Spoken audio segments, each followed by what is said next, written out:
bienvenue à l'émission Émergence. Je suis Sylvie Lapointe. À Émergence, on parle d'histoires extraordinaires, de gens ordinaires. Et si on s'intéresse aux vies des gens, on réalise qu'il y en a beaucoup d'histoires extraordinaires que les gens peuvent nous raconter sur leur parcours, leur cheminement. Aujourd'hui, j'ai avec moi Lise Bouchard, qui est bénévole à l'hôpital Montfort. Bonjour Lise. Bonjour. Merci de venir nous voir à l'émission Émergence. Ça me fait plaisir. Et je vais raconter aux gens comment vous êtes ici aujourd'hui. Mon père, qui s'appelle Raymond Lapointe, fait du bénévolat à l'hôpital Montfort. Il a 88 ans. Wow. Et il continue à s'impliquer dans sa communauté de cette façon-là. Il m'a dit, Sylvie, il faut que tu parles à Rémi Dumais. Parce que c'est lui qui s'occupe des bénévoles. Il va te recommander des gens qui vont être intéressants, qui ont des histoires à nous raconter. Alors, c'est comme ça que j'ai eu votre nom, Madame Bouchard. OK. Bien, merci beaucoup. Alors, vous faites du bénévolat à l'hôpital Montfort depuis combien d'années? Ça fait 7 ans, 8 ans maintenant, depuis que j'habite à Ottawa. OK. Parce qu'auparavant, j'habitais à Toronto et dans la banlieue de Toronto. Et je faisais du bénévolat dans les hôpitaux là aussi. OK. Alors, c'est quoi qui vous amène dans le monde des hôpitaux à faire du bénévolat? J'ai aucune idée. Bien, C'est comme... Pour moi, le bénévolat, c'est ça. C'est être proche des gens sans être obligé de les avoir chez moi. Ou, ça, c'est pas mon genre de personne puis de OK. bénévolat que j'aime faire, mais mon genre de bénévolat, c'est de pouvoir parler aux gens, leur dire bonjour, juste pour dire que je leur fais un peu de bien puis qu'ils ne se sentent pas rejetés ou tout seuls. OK. Donc, c'est un désir d'aller à la rencontre de l'autre. Oui, toujours. Puis de mettre un sourire sur leur visage ou de les faire sentir bienvenus. Mais d'où ça vient, ce désir-là? J'ai aucune idée non plus, mais je voyons sais que... donc. Mais je sais que je vais vous raconter quelque chose, c'est que quand j'étais plus jeune, moi, je suis fille unique, alors il n'y avait pas d'autres enfants autour de moi, mais il y avait juste des adultes. Alors, pour moi, les adultes, c'était mon monde. Puis là, moi, quand j'étais plus jeune, quand j'étais une préadolescente puis une préadulte, là, de 15 ans à 21 ans à peu près, j'allais toutes les semaines souper chez la propriétaire, qui était une vieille dame de 80 ans passés, qui habitait avec sa fille qui était célibataire. Ces gens-là étaient super contents de me recevoir, là, tu sais, puis des fois, ils me recevaient à souper, puis ça leur faisait tellement plaisir. Alors là, vous avez vu que, dans le fond, de passer du temps avec les gens, ça pouvait être une façon de leur faire du bien. Oui. Moi, j'avais ma grand-mère qui était une grande philosophe, mais j'allais souper là une fois par semaine aussi, avec mes 2 autres tantes qui habitaient avec elle, qui prenaient soin d'elle. Puis ma grand-mère, si je passais une semaine, là, elle n'était pas contente. Puis philosophe comment? Qu'est-ce Elle qu'elle était disait? philosophe dans le sens qu'elle disait, elle était née à la fin des années 1900, et puis elle disait qu'elle était la femme la plus chanceuse au monde À parce la fin des années 1800. 1800, Oui. pardon, pas 1900, non, pas 1900. Parce que là, elle serait pas mal Elle jeune. serait pas mal jeune. Oui. Non, 1800. Maintenant, elle était la femme la plus chanceuse au monde parce qu'elle avait connu l'arrivée de l'électricité, du téléphone, Ben oui. des avions. Oui. Elle a juste vu le bout des ordinateurs arriver avant qu'elle décède. Puis elle lisait son journal tous les jours. Puis c'était une grande philosophe aussi qui avait beaucoup de compassion pour les gens. Elle ne voulait pas jamais qu'on fasse de cancan puis qu'on parle contre les autres. Ça, là, on ne fait pas ça.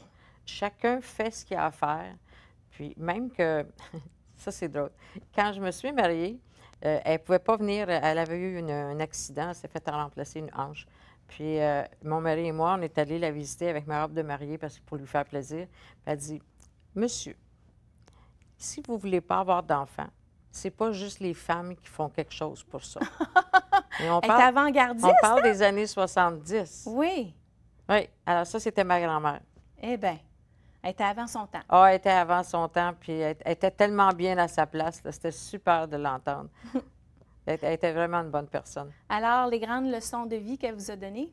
Oui, c'est ça. Puis plus je vieillis, puis en plus, je me regarde dans le miroir des fois, puis je lui ressemble. Ah bon, Parce que je physiquement. ressemble beaucoup à mon père, puis c'était sa mère. OK. Alors, puis, mais tu sais, à tout bout de champ, je me dis, OK, qu'est-ce que ma grand-mère dirait? Qu'est-ce que ma grand-mère ferait? Ah, c'est la voix de la sagesse. C'est la voix de la sagesse, tu sais, parce que je n'ai pas toujours eu de la sagesse, puis des fois, j'en ai pas non plus. Oh oui! Vous avez fait des folies dans votre vie? Ben, des petites folies, oui. Comme? Comme, je sais pas.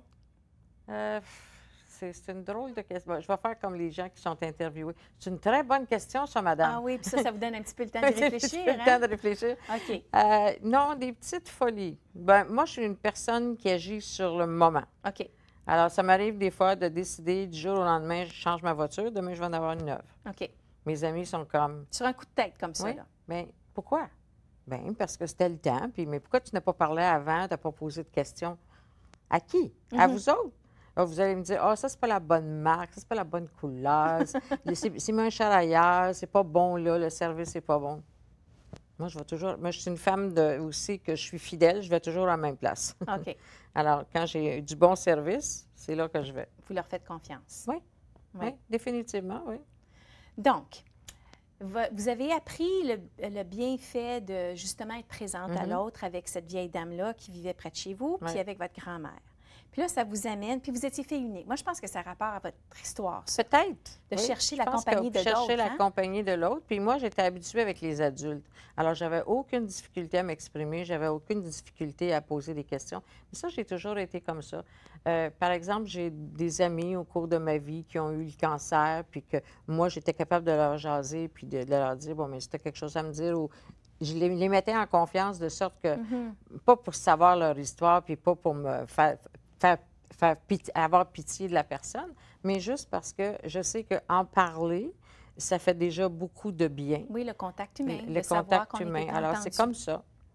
Alors là, vous avez fait une carrière en enseignement, je crois. En enseignement, OK. oui. Pourquoi vous avez choisi l'enseignement?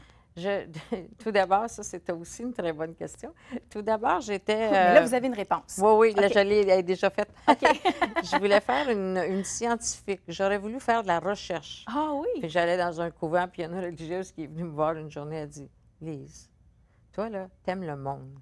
Il faut que tu sois entourée, il faut que tu fasses quelque chose avec du monde. Tu vas t'enfermer, là, toute seule dans un laboratoire, c'est pas ta place. » So, déjà là, on savait que vous aimiez le monde. Oui. Oui. La bonne sœur le savait. La bonne sœur le savait. Alors, elle vous a découragé d'aller en sciences. Oui. Puis elle m'a dit, bien, elle m'a suggéré d'être enseignante. Puis ça, c'était comme, oh, j'étais très à l'aise avec ça.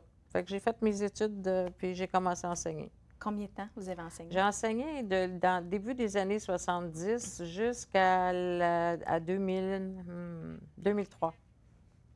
OK, je vais faire la mathématique parce que ça, ça- c'était pas mon fort. C'est pour ça que je suis allée en psychologie puis en sociologie. Puis 33. 33 ans. Alors, vous avez commencé, vous aviez quel âge? Oh, j'étais jeune. Oui, J'étais pas mal jeune. oui. Oui. Puis vous avez fait toute votre vie là. Est-ce que vous avez toujours enseigné le même niveau? J'ai enseigné à presque tous les niveaux, même un petit peu au secondaire, mais j'ai enseigné surtout. Moi, ma spécialité, c'était 4, 5, 6, 4e, 5e, 6e. Puis un jour, ma meilleure amie, qui était la directrice d'école, a dit, j'ai besoin de quelqu'un pour enseigner une 1 et 2. J'ai dit, non, non, non. Oui, mais il y a juste toi qui peux faire ça. J'ai dit, non, je veux pas ton violon, là. Je veux que tu me dises la vérité, c'est vrai. Puis je voulais pas faire ça, mais finalement, je l'ai fait. Puis je me rappelle, le premier automne, mon mari riait parce que je disais, oh, je viens juste de réaliser, s'ils ne savent pas lire à la fin de l'année, là, c'est C'est ta ma faute. S'ils ne savent pas compter, c'est ma faute. Puis lui, il faisait comme, ah oui, Oui. tu as bien raison. Et il ne doutait pas de votre capacité, par exemple? Pas du tout. Non, Puis hein? parce que moi, à chaque année, je ne sais pas, il y a beaucoup de gens qui sont comme ça. À chaque mois d'août, là, je commençais mon trip, là. Oui. Je vais-tu être capable? Oh, il y a une autre année qui commence. Oh mon Dieu, est-ce que je vais être capable d'apprivoiser ces nouveaux programmes ou blablabla, ou Oui. les élèves qui vont m'être donnés? Je faisais ça tous les ans. C'est drôle, hein? Moi, je viens d'une famille d'enseignants, puis je fais un petit peu ce travail-là. Ma grand-mère, ma tante, mon beau-frère, ma sœur, mon frère, mon beau-père, puis ma fille sont tous Wow. des enseignants. Donc, oui, l'enseignement, là, c'est pas une job, hein? C'est une vocation. C'est une vocation parce que tu peux pas. Il faut que tu aimes ça. D'ailleurs, il y a des profs qui n'aiment pas ça, puis tu le vois, puis tu le sens, puis il y en a qui aiment ça. Alors, vous, c'est votre vocation? Oui, c'était ma vocation. Puis ça l'est encore parce que je travaille encore. Ben oui, justement. Alors ça, c'est un des bénévolats que vous faites, vous enseignez. Oui. Mais ça, c'est pas du bénévolat, par exemple, c'est de l'enseignement. OK, il y a une différence. Il y a OK. une différence. Là, je suis payée pour le Ah, faire. vous êtes payé pour le faire. Oui. Alors, vous avez apporté la photo de quelqu'un avec Là, qui j'ai vous apporté travaillez. une petite fille qui s'appelle Amy. C'est celle qui est en avant, là, qui a les cheveux frisés, avec sa sœur qui s'appelle Marley. Amy est dans un fauteuil roulant et je travaille comme, ben, faut que j'aille loin, là. La grand-mère d'Amy est ma meilleure amie, celle qui m'avait donné la classe de première, deuxième. Ah, l'ancienne directrice. Puis après ça, leur maman, qui s'appelle Jacqueline, est devenue une amie, mais j'ai connu cette fille-là, Jacqueline, quand elle avait l'âge d'Amy, alors elle avait quoi, 7-8 ans. Puis ensuite, elle a eu des enfants, puis elle a eu cette petite fille-là qui était en fauteuil roulant. Puis elle est allée à l'école, bien, c'est-à-dire qu'au début, il l'a envoyée à l'école au CHEO. Il y a une école pour les enfants qui sont handicapés, mais c'est tout en anglais. Mais il lui parlait toujours en anglais parce qu'elle allait souvent à CHEO. Puis à CHEO, c'était pas très bilingue il y a Non. quelques années. Ça a beaucoup changé. Puis bien là, à un moment donné, moi, je suis allée voir qu'est-ce qui se passait. Puis j'ai dit à Jacqueline, il faudrait absolument que tu la mettes dans une école régulière. Elle dit, ça se fait-tu? Je dis, oui, ça se fait. Alors, elle a fait des démarches, puis on lui a donné des conseils, puis elle est allée. Mais là, elle ne parlait pas français. Alors, j'ai commencé avec elle il y a 8 ans à lui parler en français pendant plusieurs mois, juste du français. Puis, Ça, c'était-tu de l'enseignement ou du bénévolat? non, ça, c'est... Non, c'est pas... c'est de l'enseignement aussi, un petit peu. OK. C'est du tutorat. OK. Et puis, alors, cette petite fille-là, au bout de quelques mois, elle parlait très bien français. Elle savait même les le, les la, elle connaissait le Oui. genre, parce qu'elle nous entendait parler. Vu qu'elle est assise dans son fauteuil roulant, là, elle se rappelle de tout ce qu'on dit. Alors, des fois, elle nous dit, oui, mais tu avais dit ça. Ah oui? J'ai dit ça, moi. Oh oui, tu as dit ça. Alors, après ça, bien, j'ai commencé à l'aider avec ses études à l'école parce qu'elle a des difficultés d'attention. Alors, Ah, OK. Puis elle a quel âge maintenant aujourd'hui? elle a 15 ans aujourd'hui. 15 ans. Bien, déjà, là, qu'elle continue à faire des leçons avec vous, c'est déjà un bon signe parce qu'à 15 ans, on est dans le mode où est-ce qu'on dit non puis on se rebelle un peu. Hein? Elle dit tout le temps, moi, je vais là tous les samedis matins à 10h ou 10h30. Je passe 1 heure avec elle. Je la vois autrement parce qu'on est encore des amis avec la famille. Elle dit tout le temps, ça, là, c'est mon moment à moi. Ah, donc c'est un moment privilégié. Privilégié parce que je suis seule avec elle. Oui.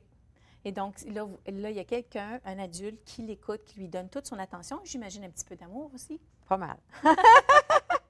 Parce qu'on rit beaucoup. Elle a un sens de l'humour extraordinaire. On dirait que tu en as un, toi aussi. Oui, Lise. j'en ai un bon sens de l'humour aussi.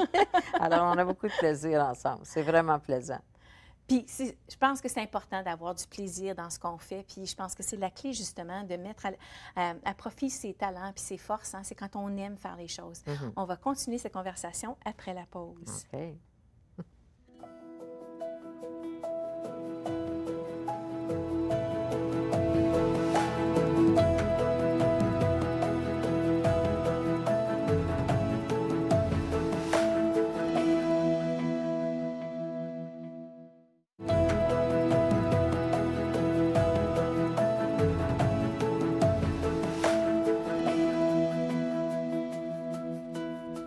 On est de retour à l'émission Émergence. On est en conversation avec Lise Bouchard qui nous parlait de son enseignement avec cette jeune fille-là de 15 ans qui chérit les moments que vous passez avec elle les samedis matins. Et donc, vous avez réussi à lui transmettre non seulement le savoir du français, mais on dirait l'amour du français aussi, hein? Oui. Et puis là, elle se débrouille. En français, elle est excellente parce que je lui demande un synonyme de, mettons, douleur. Elle va dire frayeur ou joie. Elle a toujours des mots. Elle a beaucoup, beaucoup de vocabulaire, mais elle lit beaucoup, puis on lui lit beaucoup. OK. Alors ça, c'est une histoire de succès pour vous. Oui, c'est une histoire de succès. Et non seulement vous enseignez à des jeunes, mais vous enseignez aussi aux adultes. Oui, j'ai déjà enseigné aux adultes. C'était des dames qui étaient des opératrices pour Bell Canada. Ah, vraiment? Ça se passait à Oakville, en banlieue de Toronto. Puis ces personnes-là sont venues travailler avec moi pendant 2 ans, 2 soirs par semaine, 3 heures d'affilée. Et ils ont appris le français. Mais ça, c'est de la diligence, hein, Oui. de partir à partir de rien. Là, puis À partir d'absolument rien. Oui. Puis c'est quoi vos trucs? Les trucs, c'était juste la base. D'abord, j'ai des il y a ce livres livre-là, comme là. ça. Là. Moi, je parle français. Ça, c'est très, très simple. Là. On avait aussi des cassettes parce que c'était au travers de... Eux autres, qui avaient engagé une compagnie, puis moi, ces gens-là m'avaient engagé. OK. Ils m'avaient donné des bases. Là, tu sais. Mais ces gens, on parlait de différentes choses, puis je leur donnais... Ils voulaient avoir des devoirs. Je trouvais ça tellement drôle. J'ai dit, OK, si vous voulez des devoirs, je vais vous en donner. Ils voulaient des devoirs, mais voulaient... c'est bien la première fois que j'entends parler Oui, de c'est ça. C'était des élèves miracles. Des Ouais, élèves ils voulaient miracles. des devoirs. Mais ils étaient tellement intéressés. C'était comme, c'est juste à les regarder, là, elles avaient les yeux brillants, brillants, puis elles étaient contentes. Là. Puis quand elles étaient capables de faire une phrase, là, c'était comme, oh, wow! Oui, ils étaient fiers Ah, ils d'elle, étaient hein? fiers d'eux autres. Tu sais, on parle, je suis maman de 2 filles, puis il y en a une qui, entre autres, a eu beaucoup de difficultés à l'école, intimidation, puis d'autres problèmes de santé mentale. C'est clair pour moi quels profs ont été vraiment des aidants dans son cheminement. Mais vous, en tant qu'enseignante, c'est quoi l'étudiant idéal pour vous? Comment vous savez là, que vous allez passer un bon moment avec un étudiant? J'ai eu une classe il y a plusieurs années. C'est juste des filles, par exemple, mais ça ne dérange pas. C'était en 7e année. C'était des grandes filles là, de 13, 14 ans. Ces filles-là, j'ai passé une année merveilleuse. C'était des filles qui étaient travaillantes. Elles avaient le sens de l'humour. Elles pouvaient travailler très, très fort. On pouvait s'amuser. On pouvait revenir. C'est ça, des élèves, là, tu sais. Puis elles posaient des questions. Il y avait juste une petite fille tannante là-dedans, puis j'ai pas oublié son nom. Ah, t'as pas oublié ça. On va pas le dire. On va pas le dire. On va pas le dire à la télévision. Dans vos 33 années d'enseignement, je parle à ma fille qui a 25 ans, puis qui dit, maman, ça n'a pas de bon sens, les jeunes, ils manquent de respect, etc. Vous avez sûrement vu une espèce de progression. Qu'est-ce que vous avez observé? Non, de régression. De régression. OK. Expliquez-moi ça. Bon. Avant, les gens, il y a très longtemps, ils disaient bonjour. Si tu parlais avec quelqu'un, il ne t'interrompait pas. Puis si tu passais dans une porte, il ne passait pas les premiers. Il ne te fermait pas la porte au nez. Aujourd'hui, c'est comme... Mais faut, à chaque année, je disais tout le temps quand j'avais des salles de classe, la première semaine d'école, c'était la socialisation. OK. Alors là, c'était des affaires, tu sais, comme... Bien, dans la classe, est-ce qu'on se met à crier quand ça nous tente? Ou tu sais, toutes les règles, des choses juste normales. Puis bien, maintenant, les dernières années que j'ai enseigné, j'étais rendue plus loin dans ma socialisation. Je montrais la politesse. Ils me regardaient. Ah oui? Les parents n'ont pas transmis les règles de politesse? Non. Hey, c'est dur à croire, ça. C'est très difficile à croire. Oui. Wow. Mais là, vous continuez à enseigner, hein? Oui. Vous avez fait de la suppléance. Oui, je fais de la suppléance dans une seule école ici à Ottawa. Parce que je suis assez occupée pour faire juste une... Puis je fais pas beaucoup de suppléance, là. 1 jour, 2 jours. C'est très rare que je fais 3 jours dans une semaine. Parce que je fais aussi du bénévolat, je suis occupée. Parce que pendant un bout de temps, j'ai fait aussi d'autres bénévolats dans une école primaire. Je faisais lire des petits-enfants. Ça s'appelle Grands-parents à l'écoute. OK. C'est un groupe, ça. Puis j'allais là une fois par semaine pendant plusieurs années. Puis c'est quoi qui vous amenait là? C'était C'est quand je suis arrivée à Ottawa, là, il fallait que je fasse quelque chose. Alors, j'ai été à l'hôpital, j'ai demandé si je pouvais faire du bénévolat. Puis, j'ai dû commencer à faire de la suppléance, puis quelqu'un m'a parlé de ces gens-là. Oui. Je sais pas, ça doit. Puis, je me suis inscrite, puis bien... Mais j'ai arrêté parce que ça me dérangeait avec ma suppléance, parce qu'il fallait absolument que je book une journée pour eux, puis une journée pour Montfort. Parce que Montfort, c'est vendredi, c'est sacré, là. C'est l'hôpital Montfort. Puis qu'est-ce que vous faites à l'hôpital Montfort? Ce que je fais à l'hôpital Montfort, je travaille dans l'entrée à l'accueil. Justement, il y a un jeune homme ici là, qui est venu il n'y a pas longtemps, qui vient des fois à l'hôpital. OK. Puis, bien, nous autres, le vendredi matin, on peut être maximum 4 personnes, mais comme on est tous retraités, bien, des fois, il y en a qui ne sont pas là. OK. Alors, des fois, il y en a qui Pas vont... mon père, il est là tous les lundis. Oui, c'est ça. Nous autres, on n'est pas aussi fidèles que ça, mais on est 4. Je pense qu'on est le seul groupe qui est 4. Les autres sont 3. OK. En tout cas, c'est pas grave. Mais on s'entend super bien. Puis on dit, ben, moi, je m'en vais en voyage. OK, c'est correct, il n'y a pas de problème. Fait que, alors, tous les vendredis matins, je suis à l'accueil. Puis c'est tellement formidable. D'abord, les gens reviennent nous dire merci quand ils s'en vont. Oui. Ils viennent nous dire bonjour. Puis ils viennent nous dire qu'ils n'ont jamais été aussi bien traités. Ah, c'est vrai. Donc, ça fait une différence, hein? Ça fait une grosse de se différence. faire accueillir comme ça. Puis je sais parce que, bon, malheureusement, j'ai passé beaucoup de temps à l'hôpital dernièrement avec des membres de ma famille. On est stressé, on est anxieux, on est inquiet. Donc, d'avoir quelqu'un qui nous dit un beau bonjour comme ça, là, c'est encore d'autant plus important. Ça fait du bien. J'ai une fois, une vieille dame, elle me demandait elle me disait où est-ce qu'elle allait pour son test. J'ai dit, ah, c'est loin, voulez-vous que j'aille vous conduire en fauteuil roulant? Elle dit, non. Non, j'ai pas besoin de ça. Correct. Mais vous pourriez m'accompagner, ça serait bien. Ah, de juste marcher avec moi. Oui. On parle des plaisirs du bénévolat. Est-ce qu'il y a des moments difficiles, des défis, des choses que vous avez trouvées? Bien oui, parce que comme on est à l'hôpital, il se passe toutes sortes de choses. Bien, racontez-moi. OK. On a une jeune dame qui a accouché dans l'entrée de Dans l'hôpital. l'entrée? Ouais. Oh mon Dieu! J'aurais aimé ça que ça soit comme ça. Pour moi, c'était 40 Ça aurait heures. été- J'ai eu en Ah, masse ben. de temps. C'était pas comme ça pour cette petite femme, cette petite madame-là. Puis après ça, une autre, pas longtemps après, est venue. Puis elle, on l'a mis dans un fauteuil roulant. Puis quelqu'un a couru pour l'amener au 2e étage. OK. Elle a eu le temps d'arriver. Donc, des vraies urgences qui se passent Des à vraies l'accueil. urgences. Quelqu'un qui, pouf, tombe par terre. Ah, OK. Juste comme ça, on ne sait perte pas de pourquoi. Là. connaissance, Fait que OK. c'est Et comme... ça, c'est inquiétant, hein? Oui, c'est inquiétant. Alors, Avez-vous des formations en premiers soins ou RCR? non, on n'a pas le droit de toucher à personne, anyway. Ah, OK. Donc, ce que non. vous faites, c'est que vous appelez On, quelqu'un. on appelle la sécurité, on a des téléphones, puis on appelle la sécurité, puis eux autres, ils appellent l'urgence, puis quelqu'un vient. Des fois, ils viennent la chercher, des fois pas. Ça dépend, ça a besoin. Donc, vous avez des protocoles à suivre. Des moments ou des personnes qui sont plus difficiles à vivre? On a eu un jour une dame, elle est entrée en courant puis en criant.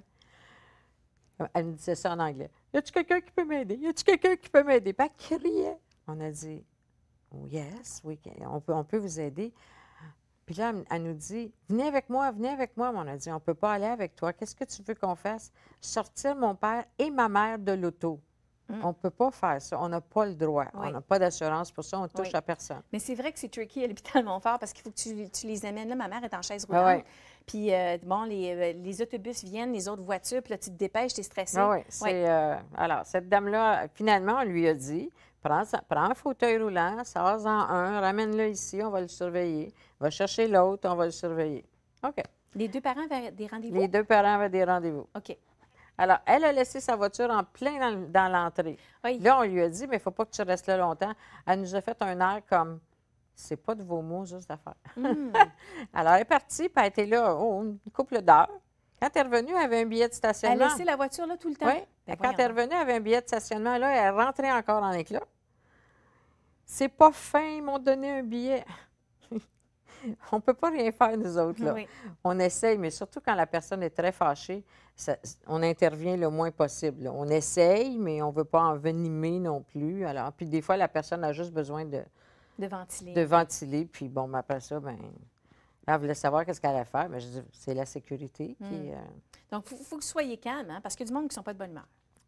Puis il y a des gens qui ne sont pas de bonne humeur, puis il y a des gens qui sont tellement nerveux. Oui. Je ne travaille pas juste à l'accueil à l'hôpital Montfort. Je travaille dans un autre département où je suis toute seule. C'est là où les gens vont pour passer des colonoscopies, des cystoscopies. C'est tellement pas le fun, ça.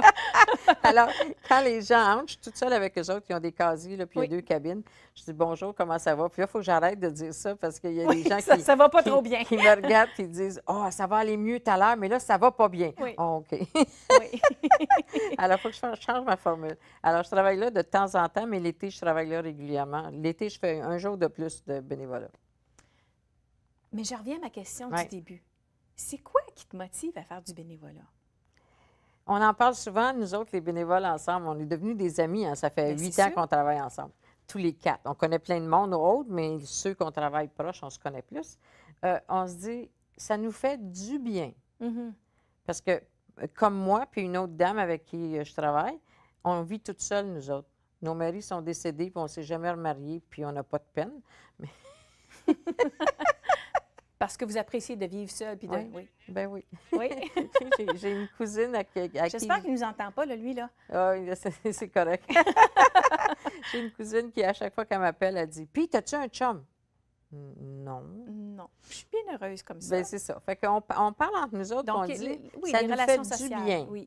Parce que ça te donne quelque chose. Tu te sens bien. Oui, le don de soi. D'ailleurs, on parlait de bonheur dans l'émission précédente, puis c'est un des indicateurs du bonheur, c'est de justement des gestes d'altruisme, d'aller aider les autres. Le sentiment de bien-être dure pendant plusieurs semaines parce qu'on a fait une bonne action. Oui. Alors, si on y va toutes les semaines, bien... Bien là, c'est ça, hein? Vous êtes ça, de bonne ça humeur. dure. Ça dure. Puis moi, bien, comme je travaille encore avec les enfants, ça fait mon affaire. Puis je travaille avec ma petite fille, là, ma Oui. belle Amy. Alors, moi, c'est le bonheur complet, là, tu sais, parce que ça, c'est de l'amour inconditionnel. C'est là. ça, hein? Les enfants, c'est de l'amour inconditionnel. Puis cette fille-là aussi, là, c'est comme... Alors, vous êtes comme une jardinière du bonheur. c'est ça. Exactement. Vous avez bien trouvé. Puis, Si vous aviez, là, parce que là, c'est ça l'idée hein, avec l'émission Émergence, c'est que je veux démontrer qu'on n'a pas besoin d'avoir des lettres après son nom ou d'avoir plein de temps à son calendrier pour pouvoir faire une différence. Que s'il faut juste, justement, mettre de l'avant qui on est, nos talents, nos forces, nos qualités, puis de les partager avec d'autres. Alors, un mot de la fin, là, juste un petit mot, il nous reste 30 secondes. Qu'est-ce que vous direz à ces gens-là? Compassion, Oui, joie de vivre, humour, surtout l'humour et le sourire. le sourire. Le sourire, c'est le meilleur Le, remède. le sourire, c'est le meilleur. On n'a pas besoin de parler, on fait un sourire. Puis si les gens veulent se faire aborder quand on leur fait un sourire, ils vont nous faire un sourire. Bien, je vous fais un sourire et je vous dis merci d'être venue à Merci. l'émission Émergence. Quel plaisir de vous rencontrer, Madame Lise Bouchard. Merci beaucoup.